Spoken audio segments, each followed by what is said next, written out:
골로새서 1장 10절, 데살로니가전서 4장 1절입니다. 우리 다 찾으셨으면 제가 골로새서 1장 10절, 데살로니가전서 4장 1절은 같이 읽겠습니다. 골로새 1장 10절은 제가 읽겠습니다.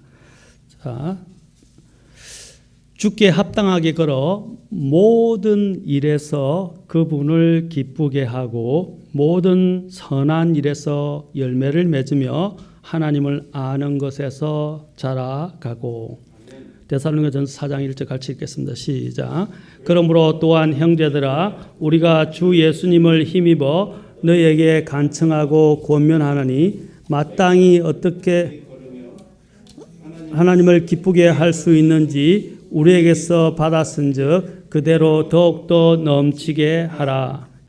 자, 지난번에 하나님께서 사랑하시고 기뻐하시는 사람에 대해서 우리가 쭉 보면서 우리는 주님께서 받으실 만한 것이 무엇인지 입증해야 합니다. 그래서 제가 구약의 여러 인물들을 예를 들어서 설명을 했습니다. 자, 우리의 가장 대표적으로 주님을 사랑을 받고 또 주님을 기쁘시게 한 대표적인 인물은 그 누구보다도 우리는 예수님을 들 수 있다라는 것입니다. 그래서 우리는 또한 그 예수님 승리하신 그 예수님을 힘입어서 이제 우리가 예수님의 우리의 주신 선물인 믿음을 가지고 주님 앞에 나아갈 수 있게 된 것은 얼마나 감사한지 모릅니다. 하나님이 지난 시간에 기뻐하시는 사람은 어떤 사람이라고 그랬습니까? 믿음의 사람이라고 했습니다. 그렇죠? 또 하나님이 우리에게 주신 모든 것 가운데서 우리는 이 하나님이 주신 이 믿음으로 나아갈 수 있습니다. 두 번째로는 하나님께 또 어떻게 해요? 순종하고 교제하는 사람이다라고 말씀드렸습니다. 순종과 교제는 대단히 중요합니다. 자, 우리가 이 하나님의 교제에 대해서 유명한 청교도 신학자인 이 요한 오웬 또는 존 오웬이라는 아주 유명한 신학자가 있습니다. 이 존 오웬이 하나님과의 교제라는 책에서 이렇게 말합니다. 하나님의 우리에 대한 사랑과 우리의 하나님께 대한 사랑은 안식과 만족과 기쁨이다라고 말했습니다. 주님께서 너희가 나를 사랑하면 내 명령들을 지키라라고 이야기했습니다. 주님을 사랑한다라는 것은 바로 그 명령들을 지키는 것입니다. 또한 주님을 사랑하는 자는 또한 주님 안에 거하게 되어 있습니다. 그래서 15장 10절에서 내가 내 아버지의 명령들을 지켰고 그분의 사랑 안에 거하는 것 같이 너희도 내 명령들을 지키면 내 사랑 안에 거하리라. 그러면서 또한 말씀하셨어요. 요한일서 5장 3절에서 이제 사도 요한을 통해서 또 말씀하십니다. 우리가 그분의 명령들을 지키는 것, 이것이 곧 하나님을 사랑하는 것이니라. 그분의 명령들은 무겁지 아니하니라. 여러분, 왜 이 하나님의 명령을 순종하는 것이 무거우냐면 자아 문제 때문에. 이 자아가 강할수록 우리는 주님께 순종하기가 어려워져요. 그리고 그 명령들이 점점 더 무거워져요. 그러나 우리의 자아를 내려놓는 순간 주님께 순종하기가 쉬워져요. 어렵지 않아요. 단순해진다고요. 우리 이 자아를 깨뜨리는 게 굉장히 중요합니다. 누구든지 내 제자가 되려면 나를 따라오려거든 어떻게 해요? 자기 십자가를 지고, 그렇죠? 자기 십자가를 지라는 말입니다. 이 말은 뭡니까? 내 자아가 깨어져야 나를 완전히 내려놓는 거예요. 자꾸 내가 개입되면, 특히 우리 인간에게서 가장 많이 개입되는 것이 무엇입니까? 그렇죠? 죄도 있겠지만 또 우리 자신의 인간적인 생각, 또 인간적인 욕심, 또 이런 것들이 많이 개입되는데 대표적으로 이런 것들이 개입돼서 못하도록 만드는 또 하나의 사탄이 가장 강력하게 사용하는 것이 우리의 감정이다라는 것입니다. 하나님 앞에 우리가 이성으로 믿는 건 아닌데 우리는 하나님 앞에서 냉철해야 됩니다. 감정적으로 하나님을 믿는 게 아닙니다. 내가 감정이 동하면 순종하는 것이 아니고 순종할 때 우리는 어떻게 해요? 감정이 뒤따라올 수도 있습니다. 구원도 마찬가지입니다. 내가 느끼고 이해하고 느끼기 때문에 하나님을 믿는 게 아니에요. 믿음으로 순종하고 나면 어떻게 해요? 하나님 앞에서 감정이 따라올 수도 있어요. 그러나 감정이 따라오든 안 오든 어떻게 해요? 우리는 하나님께 순종해야 됩니다. 구원은 세 가지가 다 역사하게 되어 있어요. 그러나 가장 중요한 것은 감정에 의해서 끌려가지 말고 오히려 내가 믿음에 의해서 그렇죠? 감정을 지배할 수 있고 감정이 따라오게 하는 사람들이 되어야 합니다. 대표적인 감정 중에 하나가 아까 여기서 기쁨이라고 그랬잖아요. 그렇죠? 또 사랑받는다는 것을 느끼는 것. 이 기쁨 이런 것들은 어떻게 하냐면 순종하고 나면 하나님이 주신다고 약속하셨어요. 그렇죠? 먼저 이것을 줄 테니까 너희들 순종하라고 하시지 않으셨어요. 순종하면 하나님 주신다고 약속하셨어요. 그래서 우리는 순종이 먼저다라는 것을 잊어버려서는 안 됩니다. 그래서 시편 또 97편 10절에서 주를 사랑하는 자들아 너희는 악을 미워하라. 그분께서 자신의 성도들의 혼을 보존하시며 사악한 자의 손에서 그들을 건지시느니라 라고 말씀하셨습니다. 여러분 우리는 주님의 말씀에 순종하고 악을 미워하게 될 때 그렇죠? 하나님이 우리를 보존하시고 우리를 건져주신다고 약속하셨습니다. 우리는 또 세 번째 어떤 사람들이 하나님을 사랑하고 기쁘시게 하는 사람이냐. 자, 그분을 두려워하고 그분의 긍휼의 소망을 두는 사람이다라는 것입니다. 주님을 두려워할 줄 알고 주님의 긍휼의 소망을 두는 사람이다. 그래서 시편 147편 11절에서 이렇게 말씀하십니다. 주께서는 자신을 두려워하는 자들과 자신의 긍휼의 소망을 두는 자들을 기뻐하시는 도다. 어떤 사람요? 자신을 두려워하는 사람들. 잠언이 가르치고자 하는 그 주된 주제가 무엇이죠? 잠언은 단순한 자를 지혜롭게 한다고 쭉 잠언 1장에 나오면서 거기서 나오는 게 뭡니까? 주를 두려워하는 것이 1장 7절에서 주를 두려워하는 것이 지식의 시작이다. 또 잠언 10장 9절에서 뭐라 그랬습니까? 주를 두려워하는 것이 지혜의 시작이다라고 이야기를 합니다.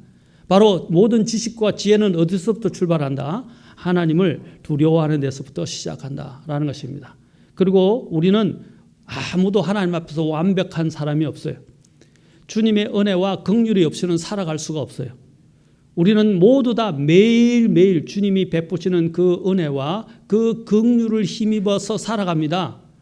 그것이 없다면 우리는 지금 이 자리에 설 수도 없고 이 자리에 앉아 있을 수도 없어요.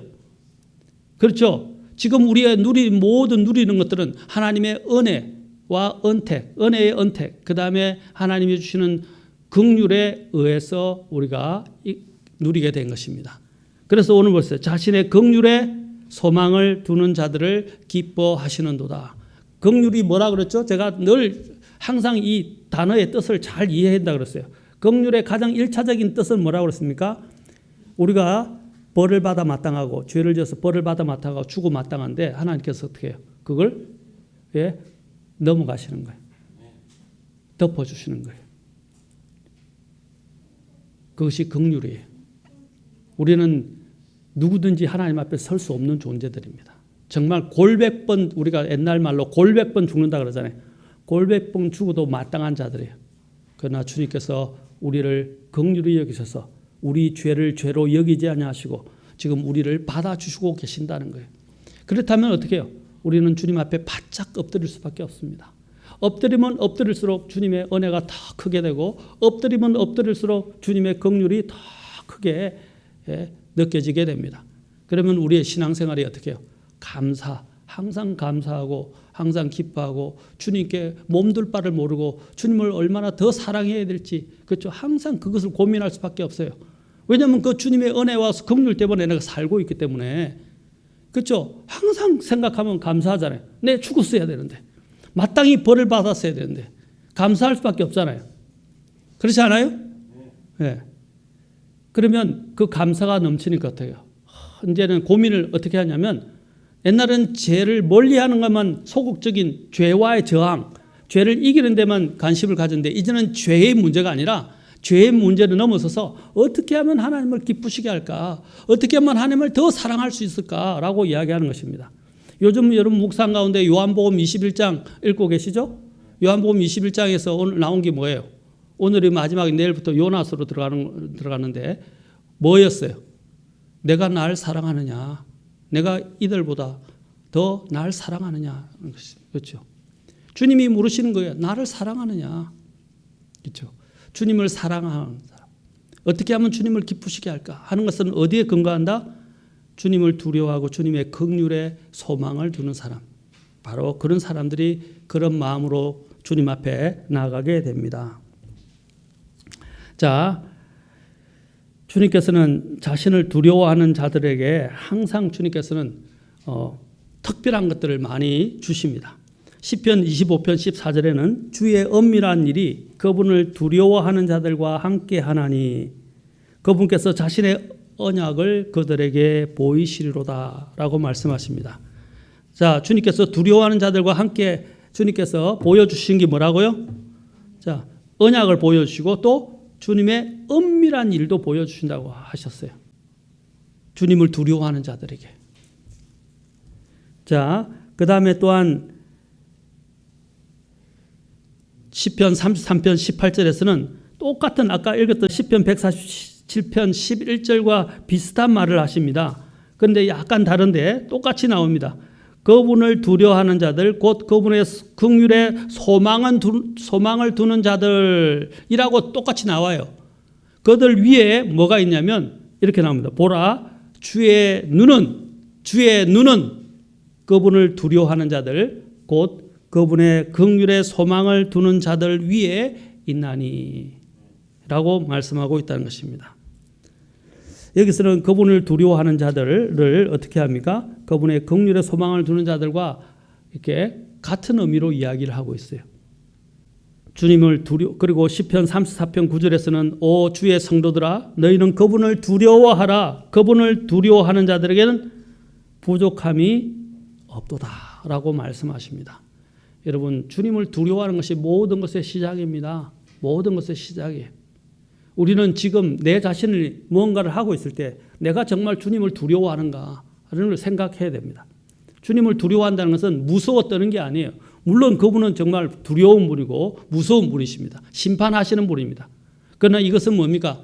너무 존경스럽고 너무 대단하시고 너무 위대하시고 놀라우시기 때문에 내가 그분을 볼 때 존경과 경외감이 이렇게 나오는 거예요. 원래 이것을 보면 경외라고 이야기할 수 있어요. 아마 앞으로 근본적 성경에서는요. 하나님과 관련된 부분에서는 경외라고 바꿀 거예요. 경외. 굉장히 좋은 말입니다. 존경과 두려움을 같이 함께 갖는 말입니다. 그래서 주를 경외하는 것이라고 할 거예요. 여러분 우리는 하나님께 대해서 존경과 두려움으로 어떻게 해요? 그 앞에서 바짝 엎드리게 되는 것입니다. 그런데 내가 잘못하면 어떻게 돼요? 진짜 무서움의 대상, 두려움의 대상이 됩니다. 그러나 이 두려움이 존경과 사랑과 함께 있게 되면 어떻게 해요? 경외가 돼요. 주로 아빠와의 관계가 잘 됐을 때 우리가 관계가 좋을 때는 어떻게 해요? 아빠가 어떻게 해요? 두려움의 대상이 될 수도 있지만 아빠가 보통 경외의 대상, 그렇죠? 존경과 두려움이 같이 오죠. 그런데 이상하게 그렇죠. 요즘은 좀 많이 달랐는데 이전에는 아버지가 자리만 딱 지켜도요. 집안 분위기가 달라졌어요. 그 아버지가 있고 없고가 정말 달랐단 말입니다. 그것이 아버지의 위치가 얼마나 큰가를 이야기해 줍니다. 아버지가 잘하고 못하고 그의 문제가 아니었어요. 이제는 아버지의 존재 자체만으로도 집안 분위기가 많이 달라졌어요.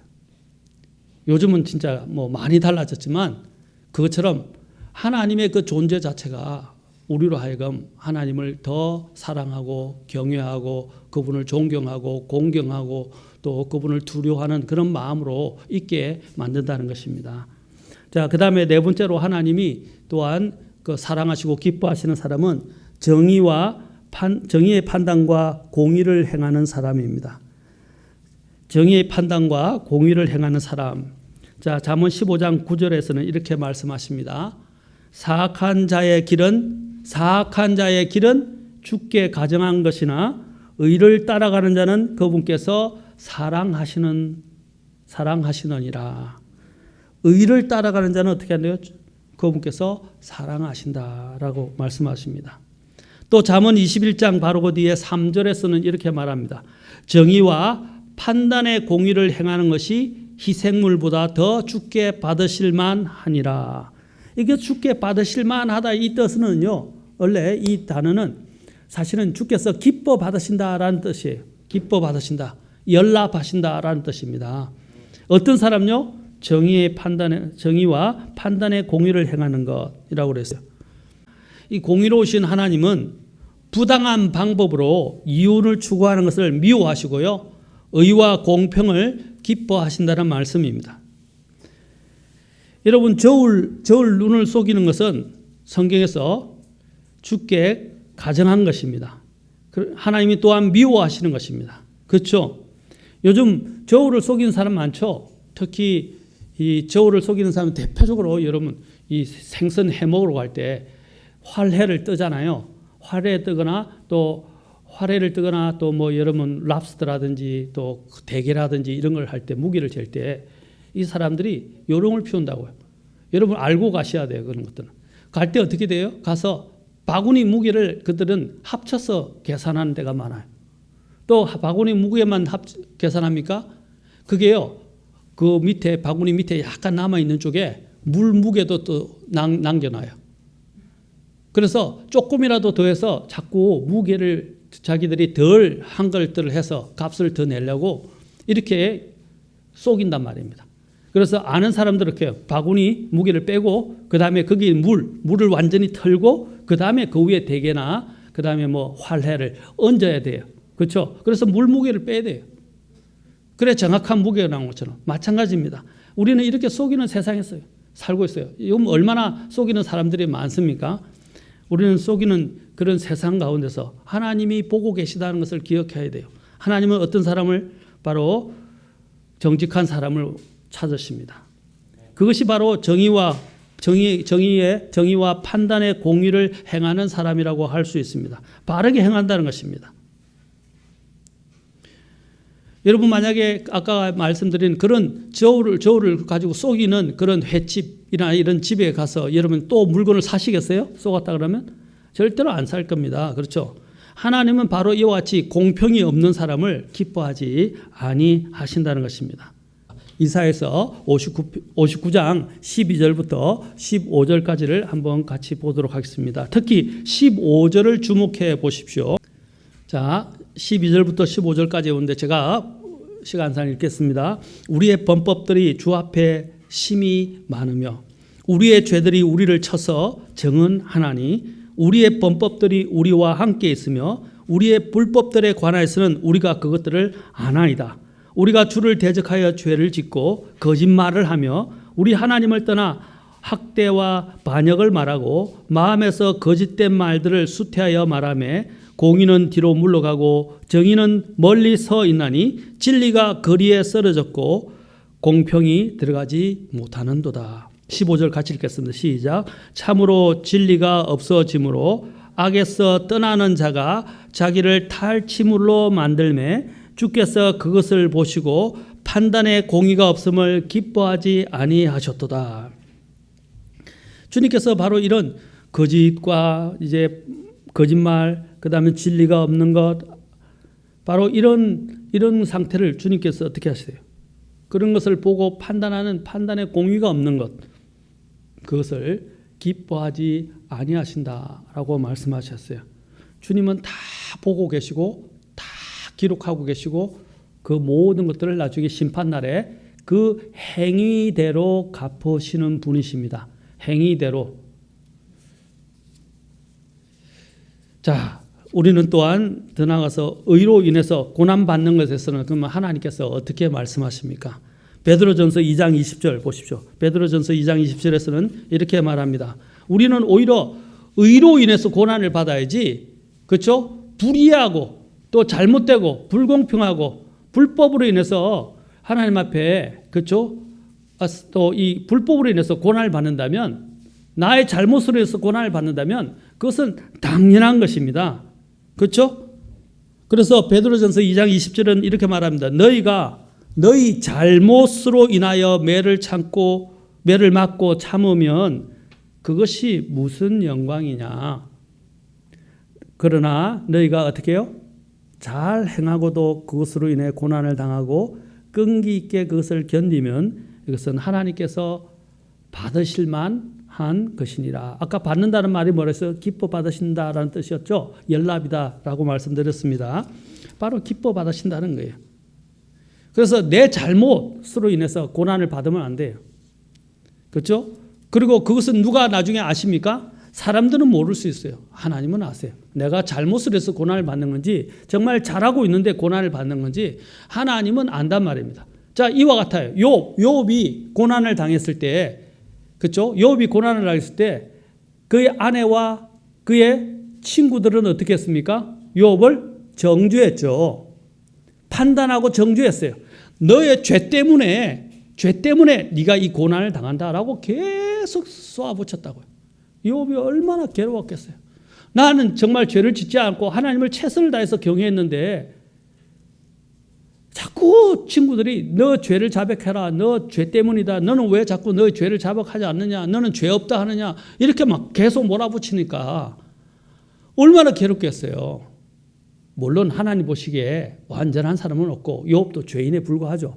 그러나 그가 인간적으로 살면서 어떤 인간보다도 어려운 사람이었어요. 그런데 그렇게 인간적으로 볼 때 인간적으로 볼 때는 그렇죠? 어려웠던 그 욥을 세 친구들은 계속해서 몰아붙였던 거예요. 그러나 나중에 하나님이 나타나셨어요.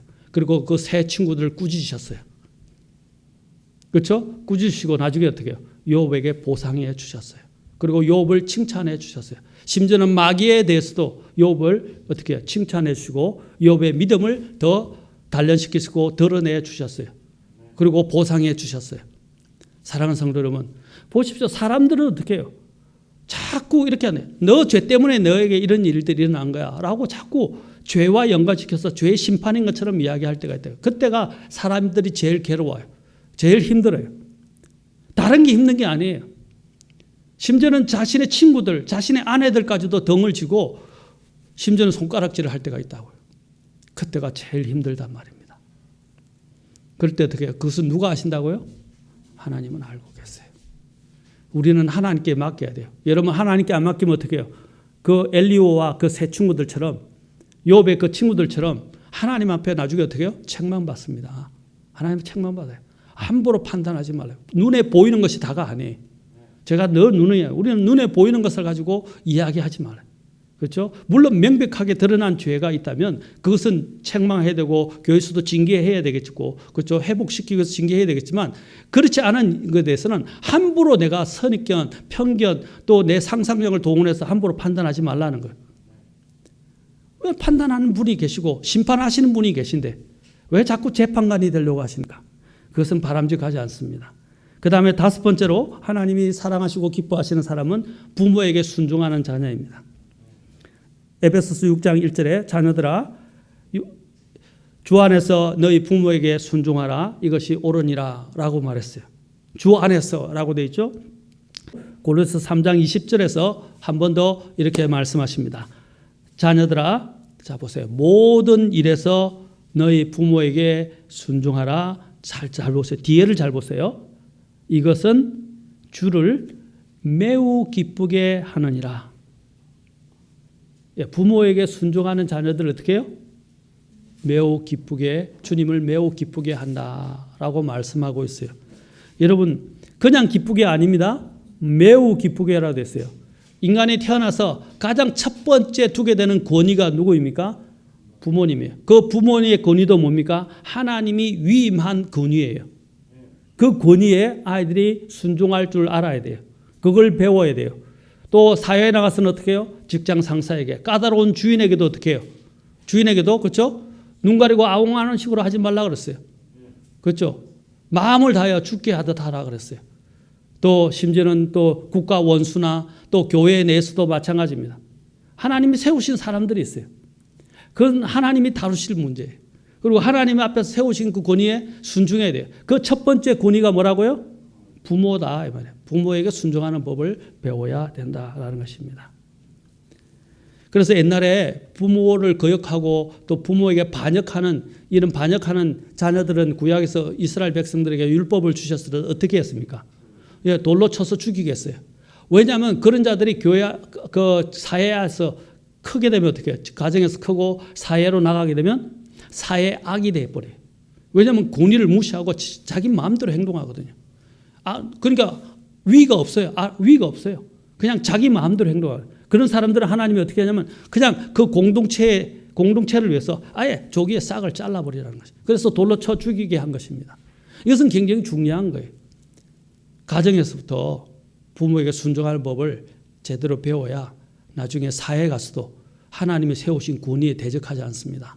하나님이 가장 싫어하는 것이 뭔지 아십니까? 반역하는 거예요. 반역 중에서 어떻게 해요?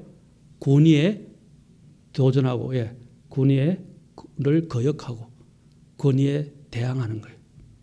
하나님이 세우신 권위가 신앙적 양심에 어긋나지 않는다면 우리는 어떻게 돼요? 순종해야 됩니다.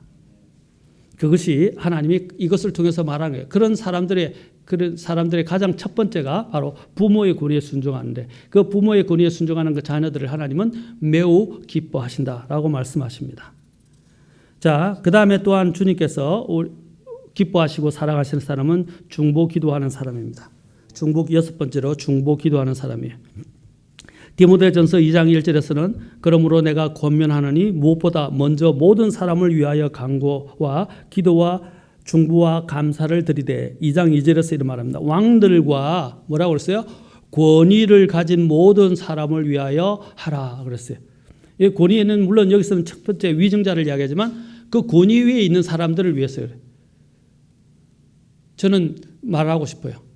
부모를 탓하기 전에 내가 정말 주님을 경외하는 자녀라면, 주님을 믿는 자녀라면 부모를 위해서 기도한 적 있습니까? 특히 아내들도 남편의 문제로 인해서 고민하고 있다면 그 남편을 위해서 기도한 적 있습니까?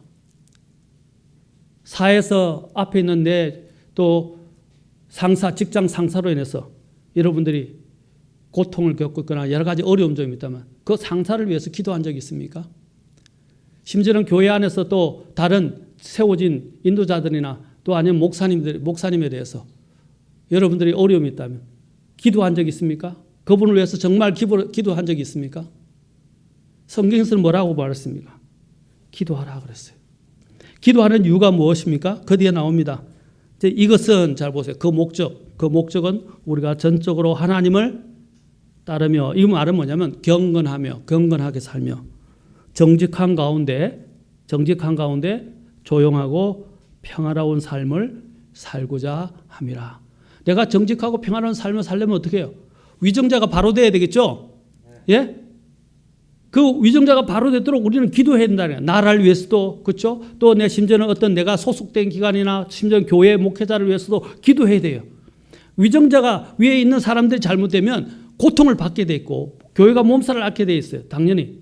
집도 마찬가지예요. 아버지가 잘못되면 모든 것들이 고통스러워져요. 그러면 어떻게 해요? 먼저 해야 할 일은 뭡니까? 확 따지고 대항하고 대들려고 하지 마시고 기도하라는 거예요. 기도하라는 거예요. 그 기도하는 자를 주님은 기뻐하십니다. 그래서 디모데전서 2장 3절에서는 이렇게 말합니다. 자, 아까 2장 2절에서 전적으로 하나님을 따르며 정직한 가운데 뭐라고 했어요? 조용하고 평화로운 삶을 살기 위해서는 어떻게 하라고요? 권위에 있는 자, 왕들과 권위에 있는 자들을 위해서 기도하라 그랬어요. 기도하라. 그래야 2장 3절 봅시오. 2장 3절 이런 말합니다. 이것은 그 목적은 하나님 곧 우리의 구원자의 눈앞에서 선하고 받으실 만한 것이다. 받으실 만한 게 뭐라고 그랬죠? 아까 기뻐 받으신다. 연락하신다라는 거죠. 하나님이 연락하시는 거예요. 그래서 그들을 위해서 기도하라는 것입니다. 아멘. 특히 구원받지 않았다면 구원받도록, 또 문제가 있다면 하나님께서 문제를 깨닫게 해주시도록 기도하라는 것입니다. 그 다음에 7번째로 하나님은 어떤 사람을 기뻐하십니까? 아까 부모에게 순종하는 것과 관련되어 있는데 디모데전서 5장 4절에 보면, 그 뒤에 디모데전서 5장 4절에 보면 이렇게 말합니다. 만일 어떤 과부에게 자녀나 손자들이 있거든 그들이 먼저 집에서 효성을 보여 자기 부모에게 보답하는 것을 배우게 하라. 부모에게 보답하는 것을 배우게 하라. 이건 성경의 가르침이에요. 그렇죠?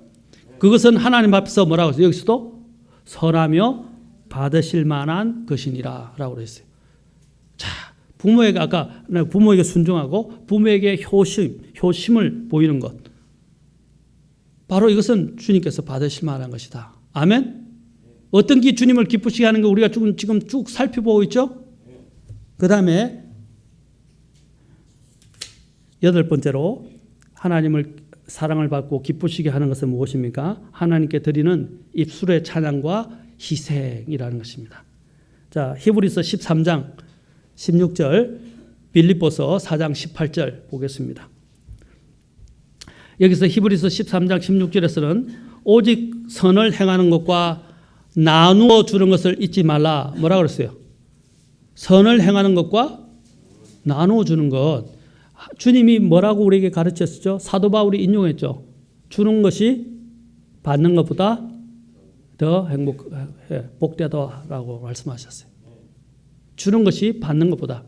여러분, 받으려고 생각하면 안 돼요. 또 받는 것을 부담스러워하는 사람도 있어요. 그러면 부담스러우면 그냥 주세요. 주면 되잖아요. 그럼 안 주고 부담스러워하는 사람들이 있어요. 그것은 잘못된 거예요. 먼저 주어야 됩니다. 여기 뭐라 나누어 주는 것을 잊지 말라 그랬어요. 그래서 뭐라고 해서 하나님께서는 이 같은 희생을 매우, 여기도 매우, 이런 매우라는 단어가 자주 나오는 거 아니에요. 보시죠. 매우 기뻐하시는 거. 지금 우리가 뽑아서 제가 선별적으로 하니까 이것이 눈에 띄지 이게 자주 나오는 단어가 아니에요. 하나님이 어떤 희생을 기뻐하신다고요? 선을 행하고 나누어 주는 것. 선을 행하고 나누어 주는 것. 주님도 우리에게 긍휼을 베푸셨잖아요. 우리를 위해서 자기 자신을 희생하시고 내어주셨잖아요. 나누어 주신 거잖아요. 그렇죠? 우리의 이 가난한 자들 자신을 내어주셔서 믿음 안에서 부유하게 해주셨어요. 아멘? 마찬가지입니다. 우리도 어려운 사람, 힘든 사람들을 위해서는 나누어 주고 물질뿐 아니라 심지어는 그들을 위해서 손을 붙들어 주고 기도해 주고 기도의 자리에 와서 중보 기도하고 그것이 진짜 하나님 앞에서 하나님을 기쁘시게 하는 희생이 되는 거예요. 여러분 해보셨어요? 다른 사람을 위해서 한번 생각해 보셨어요? 옛날에 여러분 어릴 때 우리 학교 다닐 때나 또 신학교에서도 많이 하더라고요. 어려울 때 이런 데서 어떻게 해요? 심지어는 교회 내에서도 그런 운동이 옛날에 한번 전개된 적인데 무명의 천사가 되는 거예요. 그래서 그 사람이 특별하게 어려웠다고 생각할 때, 특히 그 사람이 외로울 때 또는 그 사람이 생일 때 특별히 그 관심의 대상이 된 사람들에게 몰래 가서 선물을 마련해가지고 자리에 다 갖다 주고 편지도 손편지도 써가지고 주는 거예요. 그러면 누가 한지 모르는 거죠. 그러니까 밑에 뭐라면 1004 써놨어요. 숫자로 1004 써놓고. 그래서 어떻게 해요? 주님 앞에서 몰래 선한 일을 행해서 그 사람의 기운을 북돋아주고 용기를 북돋아주는 거예요. 얼마나 아름답습니까? 그것을 받는 사람이 얼마나 기쁘겠어요. 여러분 교회도 그런 사람들이 필요해요.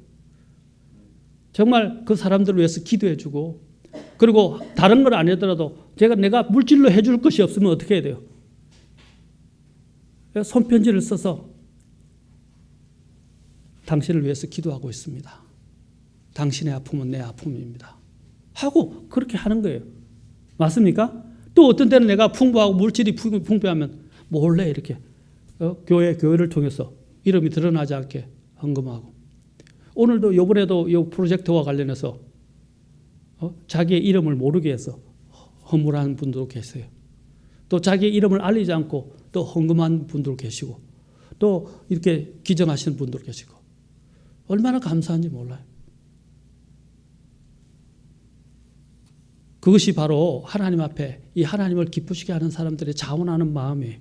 자원해서 느끼는 거예요. 선을 행하는 것과 나누어 주는 것을 잊지 말라. 하나님께서는 이 같은 희생을 매우 기뻐하시느니라. 그리고 빌립보서 4장 18절에서 또한 이렇게 말합니다. 사도 바울이 오직 내게는 모든 것이 있고 또 풍부하니라. 에바브로디도 편에 너희가 보낸 것들을 받았으므로. 빌립보 성도들이 사도 바울을 위해서 어떻게 에바브로디도를 통해서 전달하게 했죠.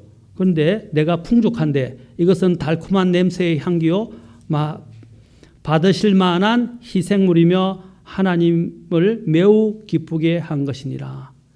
이 빌립보 교회 성도들이 풍부해서 드린 게 아니에요. 그러나 사역을 위해서 감옥에 갇혀 있는 이 바울을 생각하여 자신의 가장 핵심 멤버였던 에바브로디도를 보내가지고 어떻게 해요? 자신들이 하나님 앞에서 헌물을 모아가지고 사도 바울에게 전달해 준 거예요. 그런데 하나님은 그 마음을 보신 거예요. 그들이 풍부하지 않았는데 사도 바울이 진짜 풍부해서 그런 게 아니라 마음이 풍족한 게 너무 기쁜 거예요. 그렇죠? 또 하나님 앞에서 자기는 자족하는 법을 배웠어요. 만족하는 법을 배웠어요. 그래서 그는 그렇게 풍족하다고 말했어요. 그런데 어떻게 해요?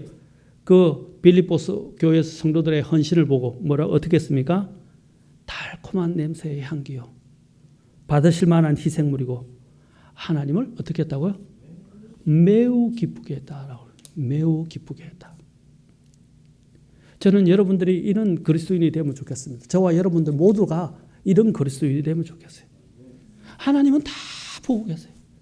하나님은 내가 했던 그런 구제, 그런 또한 선교, 또 드렸던 것, 또 어려운 사람들을 위해서 중보하고 드렸던 이 모든 걸 하나도 잊지 아니하십니다. 다 기억하세요. 그리고 다 보상하십니다. 그래서 고린도후서 9장 7절에서도 물질과 관련해서 하나님이 말씀하셨잖아요. 저마다 자기 마음속에 정한 대로 낼 것이요 마지못해 하거나 억지로 하지 말지니 하나님은 즐거이 내는 자를 사랑하시느니라. 아멘. 그렇죠? 즐거이 내는 자. 왜 하나님 앞에 억지로 드리죠? 그거는 손해예요. 하나님이 받지도 않으세요. 하나님께 드릴 거는 드리고 하나님 앞에 기쁨으로 드리라는 것입니다. 아멘. 그래야 하나님이 기뻐하세요. 그리고 그를 더 사랑하셔서 더 넘치도록 채워주십니다. 한번 경험해 보세요. 정말 더 넘치도록 채워주십니다. 한번 하나님을 시험해 보라고 그랬어요. 하나님을 시험해 보십시오. 이런 것들은 하나님을 진짜 시험하는 게 아니라 하나님이 진짜 어떤 분인가를 발견할 수 있는 가장 좋은 방법입니다. 하나님께 한번 드려보십시오. 마지막으로 섬김과 희생 그리고 하나님의 뜻을 분별하는 것 이것을 하나님은 기뻐하십니다. 자, 그래서 로마서 12장 1, 2절 이 구절은 워낙 잘 알려진 구절이고 많은 분들이 인용한 구절인데 잘 보세요. 그러므로 형제들아 내가 하나님의 긍휼을 힘입어 너희에게 간청하노니 너희는 너희 몸을 거룩하고 하나님께서 받으실 만한 살아있는 희생물로 드리라. 우리 자신을 드리는 거예요. 섬김과 희생이죠. 그것이 너희의 합당한 섬김이니라. 너희는 이 세상에 동화되지 말고 오직 너희 생각을 새롭게 함으로 변화를 받아 하나님의 선하시고 받으실 만하며 완전한 뜻이 무엇인지 입증하라. 여기서 받으실 만하며 라고 말하고 있죠. 마음을 새롭게 해서 어떻게 하나님 앞에 내가 거룩한 산제물로 드리는 것입니다. 또 앞에서 12장 1절에서도 하나님께서 받으실 만하니 이런 거죠. 기뻐 받으신단 말입니다. 그런 살아있는 희생물로 드리기. 희생과 헌신. 이것은 참 귀한 것입니다. 아멘. 마지막으로 11번째로 하나님이 기뻐하시고 사랑하시는 사람은 열매를 내는 사람이다. 열매. 이 열매를 내는 것에 대해서는 요한복음 15장에 잘 나와 있어요. 이것은 이미 여러분들에게 제가 말씀을 드렸어요. 이미 말씀을 많이 드렸어요. 그 열매를 많이 맺습니다. 삶의 열매, 인격의 열매, 거룩함의 열매 뿐만 아니라 구령의 열매. 그렇죠? 의의 열매. 이런 열매들을 많이 맺게 될 때 하나님은 그 사람을 기뻐하시고 그 사람을 사랑하시며 그런 사랑하는 자들에게 하나님은 정말 놀라운 것들을 예비해 주실 것입니다. 우리 같이 기도하겠습니다.